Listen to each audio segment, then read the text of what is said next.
Class 12th, today we are focusing on the titration portion, and the titration which we are conducting is ammonium iron 2 sulfate against potassium magnate per magnate 7 और potassium per magnate और ammonium ferrous sulfate, आप कुछ भी कह सकते हैं. So this is the titration is there in our course, but we are mainly focusing on the question part, and I'll tell you that the three types of question that comes in this particular titration. So we are focusing on the first question. This is your experiment number 1, and the question which we have done, I think we have already done this experiment in our school, so you are aware of that. So we are doing the what type of questions that come in this particular titration. So just see the questions that comes. Molarity of the, this is the first question which we are doing. So it contains 4 parts. So the first part says the molarity of potassium magnate 4, molarity of ammonium iron 2 sulfate solution. I have given the labeling also, C12, C13. These labelings will be changed in your question paper, even in the board examination. Third question, concentration of ammonium iron 2 sulfate solution, C14 in grams, C13 you put, C13 in grams per liter. Then this percentage purity of hydrated ammonium iron 2 sulfate in impure sample. So this thing, there are 2 solutions which we have discussed just now. You can see these tools are there, ammonium iron 2 sulfate and this potassium magnate. These were the 2, but they were giving a labeling. So I have given the labeling to them, like if you talk about potassium magnate, it was C12, and ammonium iron 2 sulfate was C13. So I have given the labelings. So we are doing these questions are interrelated to each other. When you calculate the first answer, then you put this value to the second question. When you get the second answer, you put the value in the third question. Third answers value will be put in the fourth question. So first of all, this is the table which the council has given to us. This table you have to meet, because you are doing the experiment part and you are calculating the readings from the burette, and so this is the way how the new table is being made. So serial numbers you would write down. Initial burette reading ml, it should be in ml. Final burette reading ml में है. Difference between labeling given है a and b, so b minus a. Titre value है ml है. आप यहाँ पे ये भी लिख सकते हैं, क्योंकि ब्यूरेट में हम वॉल्यूम ऑफ पोटेशियम पर मैग्नेट यूज़ लिखते हैं, तो आप यहाँ पे डिफरेंस में यहाँ पे लिख सकते हैं आप वॉल्यूम ऑफ पोटेशियम, जो आपको दिया रखा हो क्वेश्चन में, पर मैग्नेट दिया हो, पर मैग्नेट 7 दिया रखा हो तो वो लिखना है. तो volume of potassium magnet 7 used, ठीक है, ये आप लिख लीजिएगा. तो बेसिकली, और यहाँ एंड में आप टाइटर वैल्यू लिख दीजिए. सपोज करिए हमने जो रीडिंग्स निकाली थी 0.0 ml इनिशियल रीडिंग होती है, ये सेकंड है. 0.0 ml इनिशियल रीडिंग है, ये है 0.0 ml.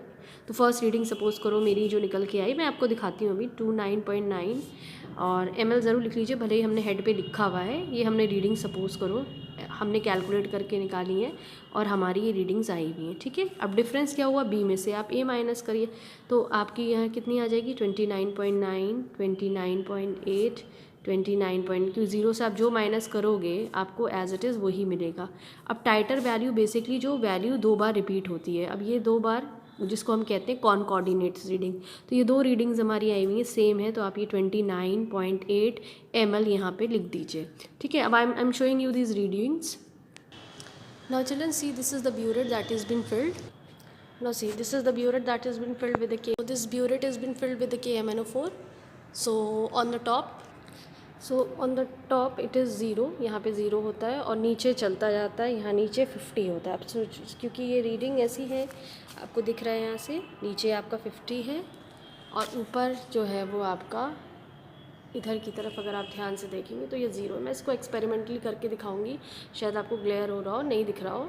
So make sure this is the burette. So इसके थ्रू हम लोग है ना ये टाइट्रेशन करते हैं, और we get a pink colour, and at the end when you will go for titration आपको ये कलर मिलेगा, पिंक कलर मिलता है. अगर जो रीडिंग हमने लिखी हुई है, अगर ऐसे ही पिंक कलर आपका आता है उन रीडिंग्स पर, 2 रीडिंग सेम आनी चाहिए, तो आप क्या करते हैं, वो रीडिंग आपकी टाइटर वैल्यू कहलाती है. हम इसका एक अलग वीडियो बनाएंगे एक्सपेरिमेंट का, अभी हम जस्ट एक कैलकुलेशन कर रहे हैं, that's why I am showing you in this manner. समझ में आया? वो 2 रीडिंग्स कब आएंगी हमारी, इसे ये 2 रीडिंग सेम आ रही हैं तो वो पिंक कलर हमारा आएगा जो भी मैंने आपको दिखाया था। अब यही वैल्यू जो होती है हमारी टाइटर वैल्यू होती है, इसी से हम अपने कैलकुलेशन करते हैं। हमारे स्कूल में जो पिपेट होता है उसकी कैपेसिटी ऑफ पिपेट लिखा होता है, क्योंकि ये हर स्कूल पे डिपेंड करता है, तो आप प्लीज़ ये इस वीडियो पे मत रिलेट करिएगा कैपेसिटी या साइज़ ऑफ पिपेट। ये basically school to school depend करता है, तो ये आप अपने स्कूल की टीचर से पूछ सकते हैं कि कितना है। जैसे हमारे स्कूल में 25 ml है। 2 ही वैल्यूज़ हैं जो काउंसिल ने कंफर्म करी रखी हैं, एक 25 ml होता है, एक 20 ml। ये भी हम आपको दिखाते हैं। This is our pipette and its size is 25 ml। ये 25 ml कैपेसिटी होल्ड कर सकता है। यहाँ पे देखो एक मार्क लगा होता है, यहाँ तक आपको सक करना होता है। तो इसमें इसके अंदर हम फिल करते हैं जो हमारा अमोनियम फेरस सल्फेट है उसको हम बेसिकली, या अमोनियम आयरन 2 सल्फेट है उसका सोल्यूशन इसके थ्रू फिल करते हैं या माउथ से सक करते हैं इधर से। ठीक है, तो ये है इसका एक्सपेरिमेंट हम फिर कह रहे हैं करेंगे, but I am showing you the calculation part. तो ये स्कूल टू स्कूल डिपेंड करता है। जैसे मेरे स्कूल में ये 25 ml है, दूसरे स्कूल्स में शायद 20 ml की कैपेसिटी की होगी, तो डिपेंड करेगा टू स्कूल। तो इसी से रीडिंग चेंज होती हैं। Already you have written the titer value, but still I would advise you कि once again write down the titer value, और यूनिट्स पे ज़रूर ध्यान देना क्योंकि यूनिट्स इंपॉर्टेंट होता है। अब अगर पहला क्वेश्चन आप फोकस करते हैं, first question says molarity of potassium magnet 7C12 मैंने नंबरिंग दी रखी है, तो हमें पहला क्वेश्चन मोलैरिटी ही निकालना है KMnO4 का। Write down molarity of potassium जो आपको दिया रखा है ना, देखो इसमें जो दिया रखा होगा क्वेश्चन पेपर में, आप वही, मैंने आपको ये 7 करके दिया रखा है और मैंने इसकी लेबलिंग भी दी रखी है, आई थिंक C12 मैंने दिया रखा है, तो आप यही लिखेंगे। ठीक है, जो आपको नंबर दिया रहेगा वही उतारेंगे क्वेश्चन पेपर को देख के। तो मोलैरिटी का अगर आपको फॉर्मूला याद हो तो आपको याद होगा स्ट्रेंथ अपॉन मॉलिक्यूलर वेट। ठीक है, अब जो स्ट्रेंथ होता है ये भी क्वेश्चन पेपर में दिया रहता है, मैं दिखाती हूँ आपको। ये देखिए, in this exercise you are provided to determine the percentage purity of hydrated ammonium iron 2 sulphate in the given impure sample. और आपको यहाँ नंबरिंग अलग है, यहाँ पे आप लिख लीजिए इसे C12 और इसे लिख लीजिए C13। ठीक है, तो यहाँ C12 जो हमारा के जो आपका अमोनियम आयरन सल्फेट है उसकी वैल्यू 17.2 ग्राम दिया रखा, तो ये बेसिकली स्ट्रेंथ वैल्यू, ये भी क्वेश्चन पेपर में आपको देखना होगा। और जो KMnO4 है उसकी C13। अभी हम देखते हैं मैंने क्या नंबरिंग ली है। ठीक है, हमने KMnO4 C12 लिया, तो ये हम एक जगह नोट कर लेंगे, क्वेश्चन पेपर में आपको हमेशा देखना है चेंज होती है। तो यहाँ पे KMnO4 की जो स्ट्रेंथ है 1.15 है, और AFS की मैं शॉर्टकट बोलती हूँ हमेशा, AFS जो है वो 17.2 है। तो ये वैल्यूज़ को आप रिमाइंड रखिए अपने दिमाग में, नहीं तो एक जगह लिख लीजिए। अब आपने कैलकुलेट स्ट्रेंथ पीछे से देखिए जो आपको गिवन है क्वेश्चन पे 1.15 अपॉन मॉलिक्यूलर वेट आप KMnO4 का कैलकुलेट कर लीजिएगा, 158 आता है। ठीक है, तो आप इसको जब कैलकुलेट करेंगे तो आप यहाँ जब कैलकुलेटर से यूज़ करेंगे, साइंटिफिक कैलकुलेटर है, और 4th प्लेस तक देखो हमारा कौंसिल कहता है 4th प्लेस ऑफ डेसिमल। अगर आप 4th प्लेस ऑफ डेसिमल से ज़्यादा लिख देंगे, ये नोट रखिए, प्लस यूनिट इज़ मस्ट, ये रूल है। ठीक है, मैं हर एक चीज़ बताऊंगी जहाँ नंबर कटते हैं। नंबर कहाँ मिलेंगे आपको, एक तो आपको फॉर्मूले में मिलेंगे, सब्स्टिट्यूशन पे मिलेंगे। अब फॉर्मूला क्या है आपका, ये है फॉर्मूला, मतलब ये पूरा molarity of potassium magnets is equals to strength upon molecular weight. ठीक है, सब्स्टिट्यूशन ये हो गया, आंसर ये हो गया विथ यूनिट। 4th प्लेस तक वो कहता है अगर कोई बच्चा इसको 4 डेसिमल तक भी कर दे, यानी 0.0073 लिख ले, भी राउंड ऑफ करके, सिग्निफिकेंट नंबर है तो कोई बच्चा ये भी यूज़ कर सकता है, कोई बच्चा पूरा 4 से ज़्यादा लिखें कोई इशू नहीं है, ये भी लिख सकता है। ठीक है, M कैपिटल M इसकी यूनिट है, अगर आपने ये यूनिट नहीं लिखी हाफ नंबर कट जाएंगे, 1 मार्क का क्वेश्चन होता है। ठीक है, और आपकी 4 मार्क्स के क्वेश्चन होते हैं, 3 मार्क्स की वो टेबल है। ये जो टेबल होती है ये 3 मार्क्स की होती है, इसमें कुछ चीज़ें नोट करनी है। ओवर राइटिंग नहीं होना चाहिए, वाइटनर यूज़ नहीं होना चाहिए, ये पेंसिल से नहीं बनेगी, मैंने पेन से बनाया है, यानी लाइन तक आप कुछ भी पेंसिल आप यूज़ नहीं करेंगे टाइट्रेशन टेबल में। ये टोटल कितने मार्क्स की है, 3 मार्क्स की होती है। ठीक है।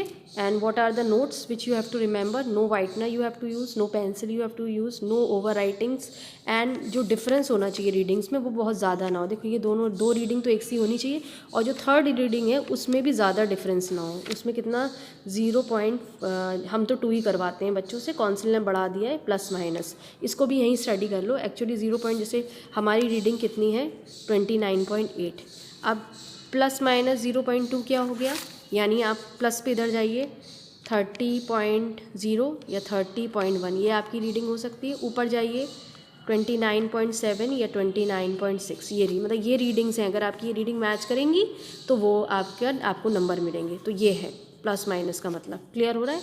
तो ये थोड़ा सा आपको नोट करना है, no whiteners should be use, no pencil should be use. Now let's come to the question part. So I think this is clear to you how we have done. Now we will focus on the second question. जो second question हमारा कह रहा है वो है molarity है of ammonium iron two sulphate. ठीक है, इसको हमने लेबलिंग आई थिंक मैंने C13 दिया रखा है, ये नंबरिंग देख लेना। तो इसकी आपको थोड़ा देखना है, इसका भी फॉर्मूला लिखो। ठीक है, M1V1/M2V2 is equals to N1N2 होता है, लेकिन प्लीज़ वैसे यहाँ ऊपर KMnO4 की वैल्यूज़ लिखते हैं और यहाँ पे हम अपना AFS का लिखते हैं। मैं सिर्फ शॉर्टकट बता रही हूँ, लेकिन ऐसा नहीं है, आप काउंसिल में पूरा लिखेंगे। M1 क्या हो गया, मैं लिख देती हूँ कि बहुत टाइम खर्च होगा। ठीक है, तो ये आपका है, जैसे M1 है मोलैरिटी ऑफ पोटेशियम पर मैग्नेट, यहाँ पर मैग्नेट 7 लिख लो, C12 था, तो उसी का V1 क्या, उसी का वॉल्यूम में वॉल्यूम ऑफ पोटेशियम पर magnet C12। M2 molarity of ammonium iron sulphate C13। V1 क्या है, volume of ammonium iron sulphate C13, आप पूरा लिखिएगा। N1 number of moles of C12, यानी वही है कि पोटेशियम पर मैग्नेट है। N2 क्या है, number of moles of C13, मतलब नंबर ऑफ मोल्स आप ये भी लिखेंगे अमोनियम आयरन सल्फेट।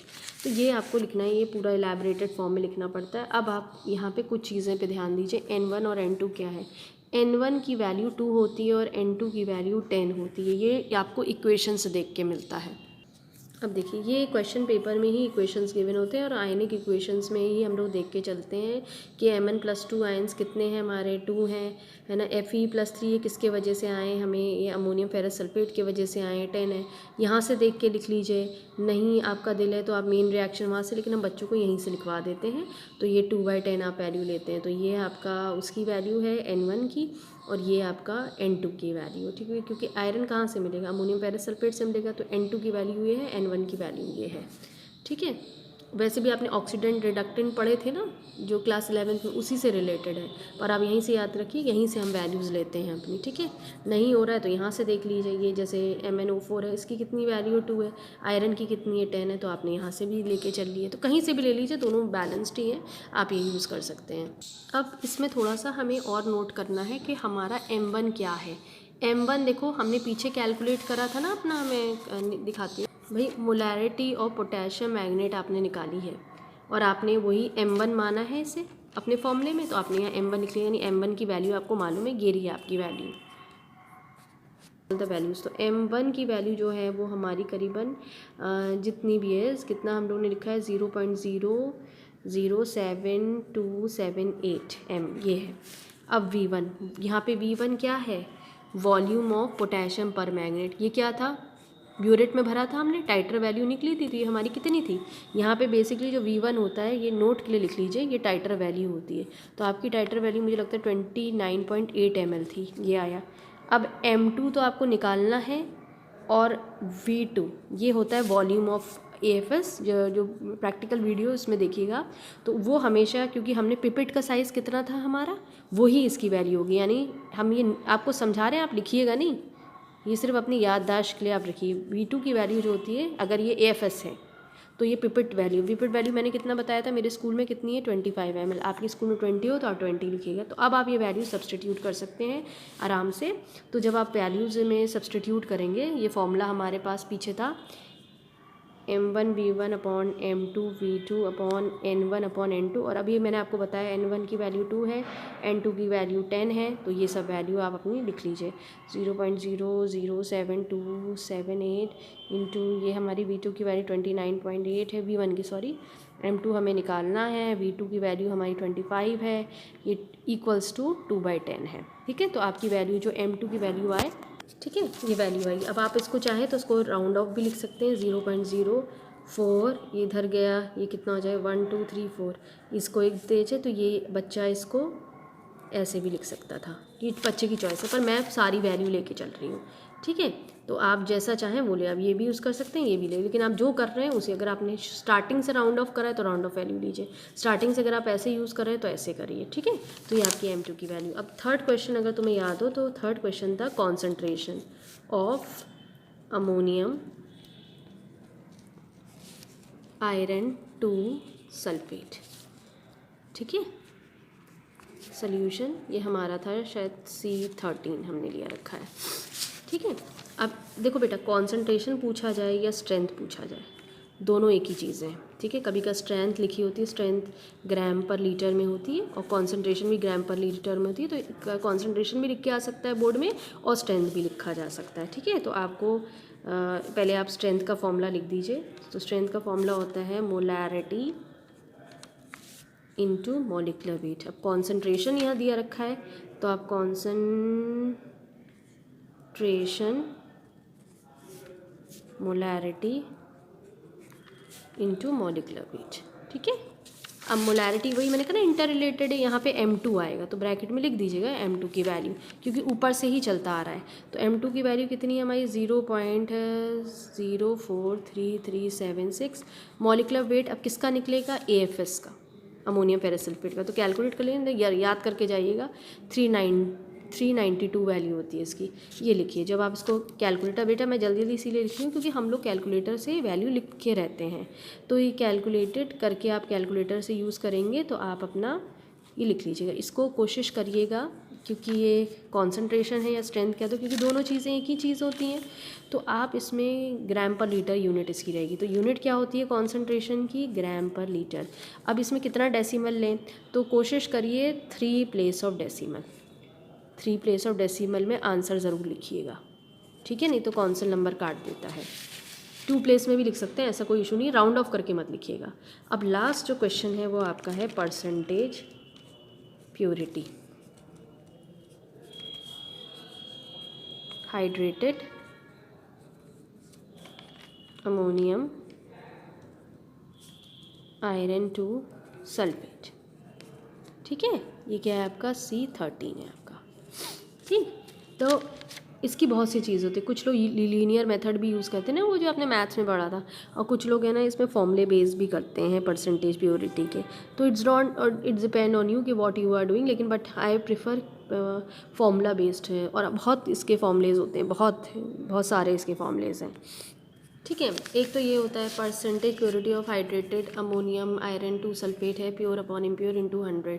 ठीक है, तो प्योर वैल्यू वो है जो तुम कैलकुलेट करके आ रहे हो, तुमने कितनी कॉन्सेंट्रेशन की निकाली है 17.003, और इम्प्योर वो थी जो क्वेश्चन पेपर में मैंने तुमको दिखाई थी। ठीक है, जो कितनी थी 7, ये क्या फ्रॉम क्वेश्चन पेपर, क्वेश्चन पे, ये मैं सिर्फ समझाने के, तुम आंसरों में नहीं लिखोगे, सिर्फ समझाने के लिए, और ये है कैलकुलेटेड वैल्यू।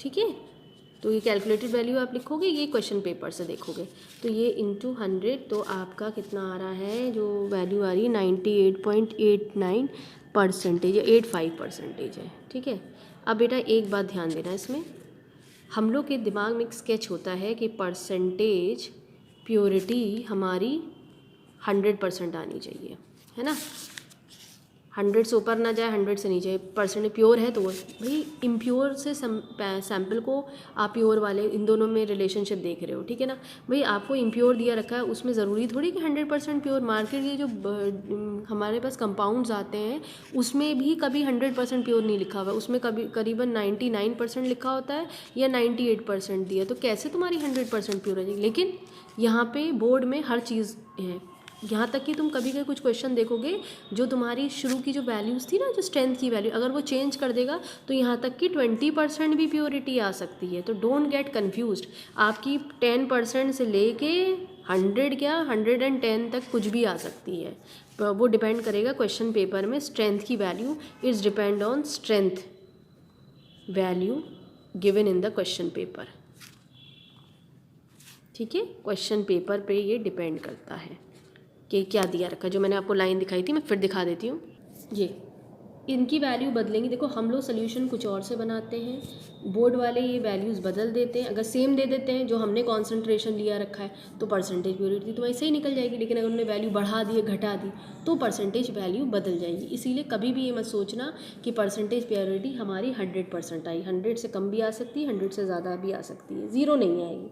ठीक है, थोड़ा सा इस बात को ध्यान रखें, क्योंकि एक बार ऐसी बोर्ड में क्वेश्चन आया था तो बच्चों का 20% आ रहा, तो बच्चे कन्फ्यूज हो गए कि हमारा गलत है, लेकिन it was right answer because they have change the value of the strength. ये स्ट्रेंथ की वैल्यूज़ होती हैं, ठीक है, या कॉन्सेंट्रेशन की वैल्यूज़ होती हैं। So hopefully you have understand this question, but there is one more thing which I want to tell you. जो हमने फॉर्मूला लिखा है बेटा, प्योर अपॉन इम्प्योर, यहाँ पे कई फॉर्मूले होते हैं। एक ऐसा भी लिखा होता है, कभी कभार मैं यहाँ लिख देती हूँ pure sample upon impure sample. वो ये लोग क्योंकि हर साल से इतनी बार चीज़ें हो रही हैं, बदला जाता रहता है। कभी कभार ये लोग दे देते हैं pure concentration upon impure concentration, है ना, इनटू 100, ठीक। ये या प्योर कॉन्सेंट्रेशन इन ग्राम पर लीटर, या प्योर स्ट्रेंथ इन ग्राम पर लीटर, या इम्प्योर स्ट्रेंथ इन ग्राम, वो डिपेंड करता है। लास्ट ईयर इन लोगों ने बहुत सी चेंजेस करी थी, लेकिन हम लोग जब करेक्शन करते हैं तो वी ऑलवेज सी दैट बच्चा इन दोनों में फॉर्मूले से कोई भी लिखते हैं तो हम वी गिव द नंबर, है ना, we give you marks. So please make focus when you are doing it, do in the proper manner. Hopefully you have understand it how to write down, क्योंकि writing के number होते हैं, practical के इतने number नहीं होते जितने writing के नंबर होते हैं।